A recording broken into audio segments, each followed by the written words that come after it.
Students, अब हम आपके हिस्ट्री के चैप्टर फर्स्ट को देख रहे थे।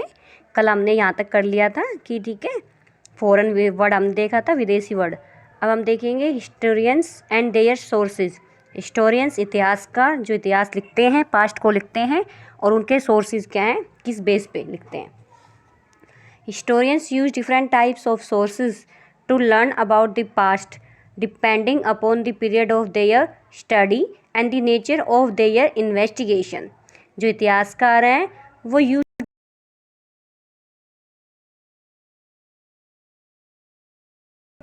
डिफरेंट पास्ट को लर्न करने के इन्वेस्टिगेशन, और उनकी इन्वेस्टिगेशन की प्रगति क्या है। इट मीन्स इतिहासकार किस टाइम का अध्ययन करते हैं और उनको इन्वेस्टिगेशन, उनकी जो खोज की जो नेचर है, प्रगति है, वो क्या है, इसे देखते हुए वे अलग अलग तरह के सोर्सेज को यूज़ करते हैं कि कौन से युग को, पास्ट को, मतलब एंशियंट को उनको रीड करना है, मिडवल को करना है, मॉडर्न को करना है। तो इसको देखते हुए वो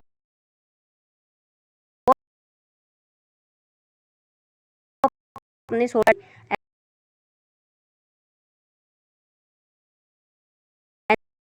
हर्षवर्धन, जिसमें बाणभट्ट आया था, हर्षवर्धन ने भी बुक्स लिखी हैं, प्रियदर्शी का रत्नावली हमने बताया था ना, बाणभट्ट ने बुक लिखी थी हर्षवर्धन के ऊपर। तो वो सब आपने पढ़ा था। गुप्त में आपने समुद्रगुप्त पढ़ा था, प्रयाग प्रशस्ति पढ़ी थी आपने, चंद्रगुप्त पढ़ा था। In this book will reel about the following 1000 years from रफली 700 to 1750। देखिए इस बुक में हम 1750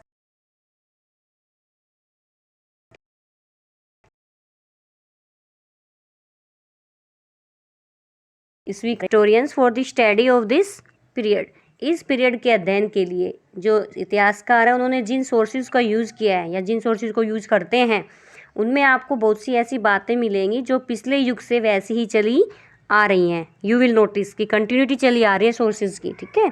they still relay on coins, inscriptions, architecture and textual records for information.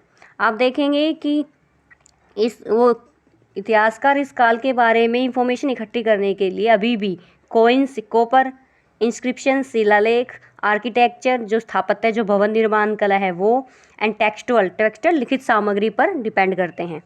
The number and variety of textual records increase dramatically during this period. और इस युग में जो ड्रामेटिकली जो प्रमाणिक रिटर्न सामग्री है, लिखित सामग्री की नंबर, संख्या, ठीक है, एंड वैरायटी और विविधता आश्चर्यजनक रूप से बढ़ गई है, इंक्रीज हुई है, ठीक है। They slowly displays other types of available information. इसके आगे इतिहासकार सूचनाओं के दूसरी प्रकार के सोर्सेज का यूज़ करते हैं, स्लोली, धीरे धीरे। Through this period paper generally became cheaper and more. इस टाइम का जो पेपर था वो चीपर और मोर वाइडली अवेलेबल था। इट मीन जो वो पेपर यूज करते थे ना, कागज़ को, वो एक तो चीपर था, ठीक है, और वाइडली अवेलेबल भी होता था। ओके, आगे हम देखेंगे। People use it to write holy text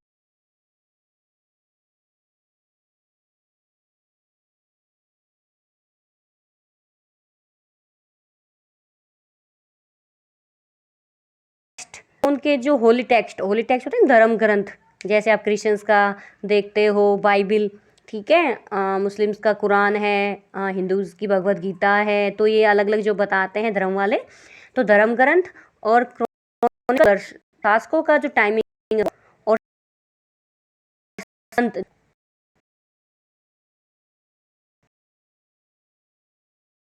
उनके, ठीक है, पिटीशन होते हैं ना, अर्जियाँ दी जाती हैं, एंड जुडिकल रिकॉर्ड्स, जुडिकल होते हैं जो न्याय के रिकॉर्ड होते हैं, ठीक है, अदालतों के जो दस्तावेज हैं, and 4 registers of accounts and taxes, और हिसाब और करों के जो खाते आदि लिखने में इसका उपयोग करने लगे, पेपर का, कि हर चीज़ वो लिखने लगे, सारी चीज़ों को। Manuscript were collected by wealthy people, rulers, monasteries and temples. Manuscript आपने पढ़े थे प्रीवियस चैप्टर में भी, मैनू, हाथ लग रहा है ना, मैनू, हाथ से लिखने वाली पांडुलिपियाँ। तो धनी व्यक्ति जो, कौन से, वेल्दी पीपल, धनी व्यक्ति, रूलर्स, शासक जन, मोनेस्ट्रीज, मठ, और टेम्पल्स, मंदिर, ये जो पांडुलिपि एक क्या करते थे ये सभी, ठीक है। दे वर place in libraries and archives, और ये पांडुलिपियाँ जो है वो पुस्तकालयों में और आर्चीव्स होते हैं ना, अभिलेखागारों में इनको रखा जाता है। These manuscripts and documents provide a lot of detailed information to historians, but they are also difficult to use. ये जो मैन्यूस्क्रिप्ट हैं और ये पांडुलिपियाँ जो हैं और ये जो डॉक्यूमेंट्स हैं, ये जो दस्तावेज हैं, इनसे इतिहासकारों को बहुत सारी provided lot of detailed information, इनको बहुत सारी विस्तृत जानकारी मिलती है, but they are also difficult to use, मगर साथ ही इनका यूज़ करना बहुत ही डिफ़िकल्ट है, कठिन है। There were so printing press in those days, so scribes copied manuscripts by hand. उन दिनों छापे खाने तो होते नहीं थी, नो प्रिंटिंग प्रेस नहीं होती थी, तो जो स्क्राइब्स होते हैं लिपिक, जो उनको देख देख के लिखते हैं, सुंदर लिखने वाले, नकल करने वाले, नकलविश स्क्राइब्स, ठीक है। स्क्राइब्स कौन है? नकल करने वाले या लिपिक। वो हाथ से ही पांडुलिपियों की जो कॉपी है वो बनाते थे, इसमें कॉपी पेस्ट होता नहीं था, हाथ से बनाते थे। If you have ever copied a friends homework you would know that this is not a simple exercise. अगर आपने कभी किसी फ्रेंड के गृह कार्य की आपने कॉपी किया होगा तो आप जानते होंगे कि यह काम आसान नहीं है। कई बार ऐसा होता है ना कि आप उसकी राइटिंग को नहीं समझ सकते, कोई स्पेलिंग आपको समझ नहीं आती तो आप अपनी मर्जी से कुछ भी लिख लेते हो। प्रॉब्लम तो आती है सबकी हैंड राइटिंग को समझने में। Okay, sometimes you can not read your friends hand writing, कभी कभी आप अपने फ्रेंड्स की हैंड राइटिंग को नहीं समझ पाएंगे। And are force to guess what is written, और आप गैस करोगे कि हाँ यहाँ पे ये हो सकता है, आप आइडिया लगाएंगे, ठीक है। आपको समझ में नहीं आएगी तो आप अंदाज़ा लगाना पड़ेगा कि क्या लिखा है। ऐसा ही उनके साथ होता था। As a result there are small but significant differences in your copy of your friends work. तो देखिए जो आपके साथ भी तो यही होगा कि सिग्निफिकेंट, थोड़ा सा डिफरेंस तो आएगा, ठीक है। आपके फ्रेंड्स की उसमें लिखावट में अंतर तो आएगा। Okay, manuscript कॉपिंग is somewhat similar. जो मैन्युस्क्रिप्ट कॉपीज हैं वो समवट सिमिलर, कि जो पांडुलिपि की जो प्रति है वो बनाने में कुछ कुछ यही होता है। एज स्क्राइब्स कॉपीड मैन्युस्क्रिप्ट, जो स्क्राइब्स जो लिपिक होते हैं, नकलविश होते हैं, वो मैन्युस्क्रिप्ट पांडुलिपियों की नकल करते हैं। They also introduce small changes, a word है या अ सेंटेंस है या, वो भी ऐसा ही करते हैं कि एक वर्ड छोटे मोटे चेंज हो जाते हैं, कोई शब्द या कोई वाक्य ही चेंज हो जाता है। These small differences grew over centuries of copying. Alternate manuscripts of the same text became substantially different from one another. देखिए सेंचुरीज, सदी दर सदी जो कॉपीज हैं, जो प्रतिलिपियों की भी कॉपीज बनती रही हैं, ठीक है। और अंततः एक मूल ग्रंथ की जो डिफरेंट प्रतिलिपियाँ हैं वो एक दूसरे से बहुत ही अलग हो गई। आपने अपने फ्रेंड की कॉपी से कॉपी किया, फिर आपके फ्रेंड की कॉपी से इन फ्यूचर कोई और करेगा, उसकी से कोई और, तो ऐसे कॉपी चलती जाती है और राइटिंग समझ आती नहीं, कई वर्ड समझ नहीं आते, कई सेंटेंस समझ में नहीं आते, डिफरेंट है। ऐसे ही मैन्युस्क्रिप्ट के साथ हुआ। This is a serious problem because we rarely find the original manuscript of the author today. और ये एक सीरियस प्रॉब्लम हो जाती है, एक गंभीर समस्या उत्पन्न हो गई है, क्योंकि आज हमें जो राइटर की जो मूल पांडुलिपि है, जो मैन्युस्क्रिप्ट है, वो शायद ही कहीं मिलती हो, क्योंकि काफ़ी सेंचुरीज पास्ट की बात है।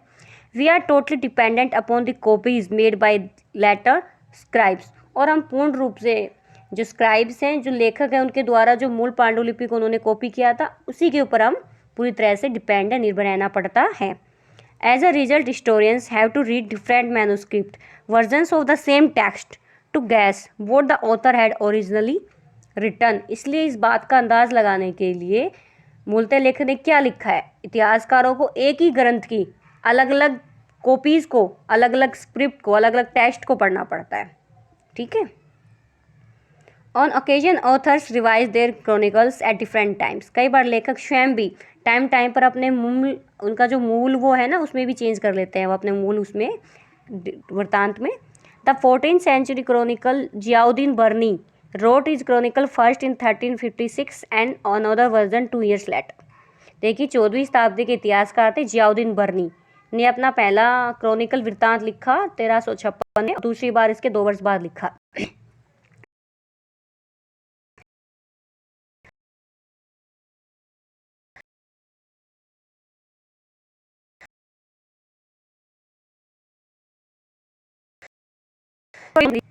लेकिन 1960 तक इतिहासकारों को पहली बार ये वृत्तांत की जानकारी नहीं थी।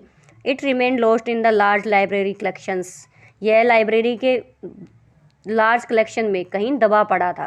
मतलब 1960 तक उनको पता ही नहीं था कि उन्होंने फर्स्ट वर्जन भी लिखा था, बाद में उनको पता लगा। ठीक है, अब एक वर्ड आया था आपके सामने, ठीक है, कौन सा? आर्चीव्स। अभिलेखागार जो है वो आपको देखना है कि आर्चीव्स क्या है। देखो ये रहा, अ प्लेस एक जगह है where documents and manuscripts are stored, जहाँ पे सारे डॉक्यूमेंट्स और मैन्यूस्क्रिप्ट को रखा जाता है।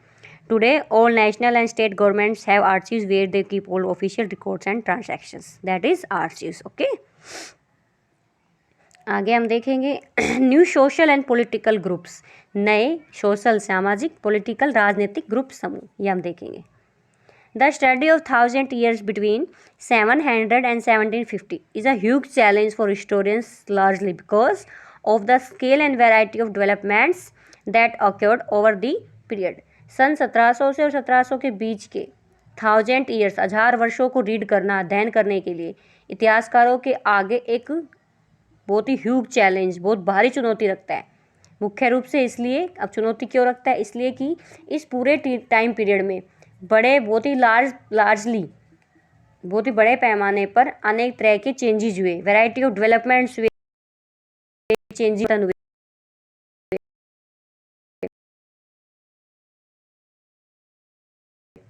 At different moments in this period, new technologies made their appearance, like the Persian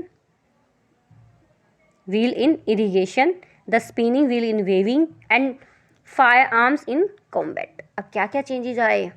it means इस टाइम में अलग अलग समय पर नई नई टेक्नोलॉजी देखने को मिली, जैसे इरिगेशन, सिंचाई में व्हील, रहट का यूज़, ठीक है, पहिए का, उससे पहले नहीं होता था। The spinning wheel in weaving, weaving होता है ना कताई करने वाला, कताई में स्पिनिंग व्हील, चरखा जो गांधी जी ने भी चलाया था, ठीक है, कताई चरखा वाला।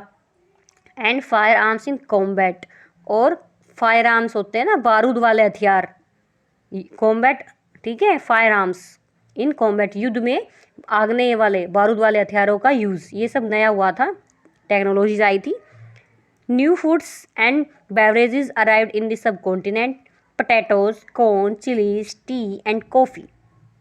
इस कॉन्टिनेंट में नई तरह का खाना भी आया और बेवरेज, पीना भी आया, ठीक है, ड्रिंक होती है ना बेवरेजेस, पीना, जैसे पोटैटोज आलू, कॉर्न आपका मक्का, चिलीज मिर्च, टी चाय एंड कॉफ़ी, ये सब भी आया नया नया, ये भी चेंजेस हुए। Remember that all these innovations, new technological and crops came along with people who brought other ideas with them as well. आपको ध्यान रहे, रिमेंबर दैट, ध्यान रहे कि जितने भी चेंजेस हैं, नई नई टेक्नोलॉजी है, नई नई क्रॉप्स हैं, ये उन लोगों के साथ आए, विद देम एज वेल, उन लोगों के साथ आए जो नए विचार भी लेके आए, ideas, new ideas also. As a result this was a period of economic, political, social and cultural changes. तो देखिए परिणाम स्वरूप यह जो टाइम है, ये इकोनॉमिक, आर्थिक, पॉलिटिकल, राजनीतिक, सोशल, सामाजिक और कल्चरल, सांस्कृतिक परिवर्तन काल भी इसको कहा जाता है, क्योंकि चेंज होते रहे। You will learn about some of these changes in chapter 5, 6 and 7 में, आप इसके बारे में पढ़ोगे। This was also a period of great mobility. इस युग में लोगों की जो गतिशीलता है वो एक स्थान से दूसरे स्थान पर आना जाना था, तो ये एक पीरियड ऑफ ग्रेट मोबिलिटी भी था, जनमत का। Groups of people travel along distance in search of opportunities. लोग जो हैं वो अपॉर्चुनिटीज़, अवसर की तलाश में एक जगह से दूसरी जगह घूमते रहते थे, ग्रुप्स में घूमते रहते थे, झुंड बना के यात्राएं करने लगे, ट्रैवल करने लगे, ठीक है। तो मोबिलिटी, एक जगह से दूसरी जगह पर उनका आना जाना बहुत बढ़ गया था। This subcontinent had immense wealth and the possibilities for people to carve a fortune. This subcontinent, इस उपमहाद्वीप में, इमेंस वेल्थ होता है संपदा, इमेंस बहुत ज़्यादा संपदा, एंड द पॉसिबिलिटी, संभावनाएं थी पीपल्स के लिए, टू कर्व अ फॉर्च्यून होता है भाग्य घड़ने के लिए, अपार संभावनाएं मौजूद थी इस टाइम में। One group of people who became important in this period were the Rajput. इस टाइम में एक बहुत इंपॉर्टेंट ग्रुप था इन समुदायों में, कौन सा था? Rajput. A name derive from राजपुत्र, जो ये राजपूत नाम है, ये राजपुत्र अर्थात राजा का पुत्र, इस शब्द से निकला है, ठीक है। राजपूत कम्युनिटी में जो राजपूत शब्द है वो राजपुत्र से निकला है, Rajput. The son of a ruler, जो कि शासक का राजा बेटा। Between the 8th and 14th century the term was applied more generally to a group of warriors who claimed Kshatriyas caste states।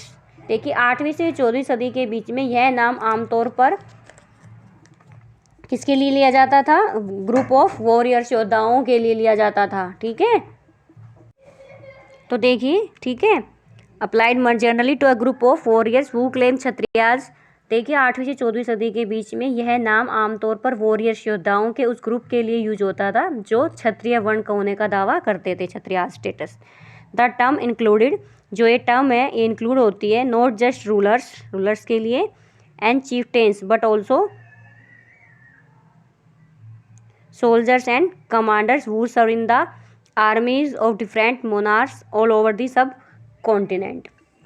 और देखिए जो राजपूत शब्द के क्या क्या इंक्लूड करते थे इनमें? रूलर्स राजा, और चीफटेन्स होते हैं ना सामंत वर्ग ही नहीं सरदार, बल्कि वे सोल्जर सेनापति, सोल्जर सैनिक, कमांडर सेनापति भी आते थे। इट मीन्स राजपूत शब्द में राजा, चीफटेन्स, सोल्जर्स और कमांडर्स ये सब भी आते थे, जो पूरे सब कॉन्टिनेंट के अलग अलग शासकों की जो सेनाएं उनमें आर्मीज में रहते थे।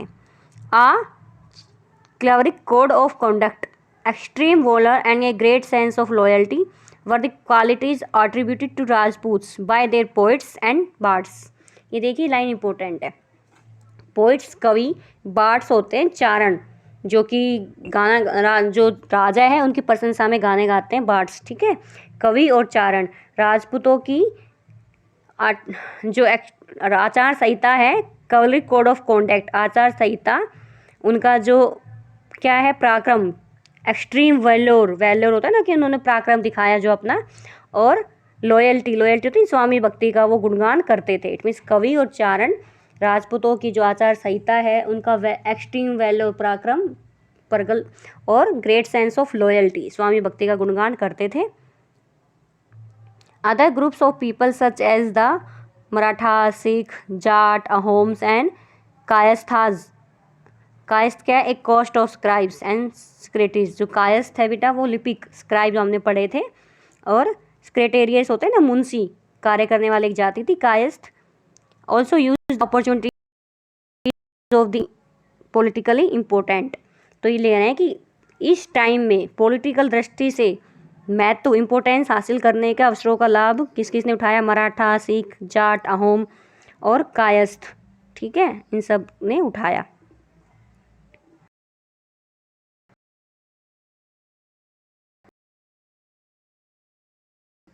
ऑफ एग्रीकल्चर, किले काल के दौरान जंगलों की कटाई हो रही थी, एंड एक्सटेंशन ऑफ एग्रीकल्चर, और एग्रीकल्चर का एक्सटेंशन हो रहा था, एग्रीकल्चर को बढ़ावा मिल रहा था। A change faster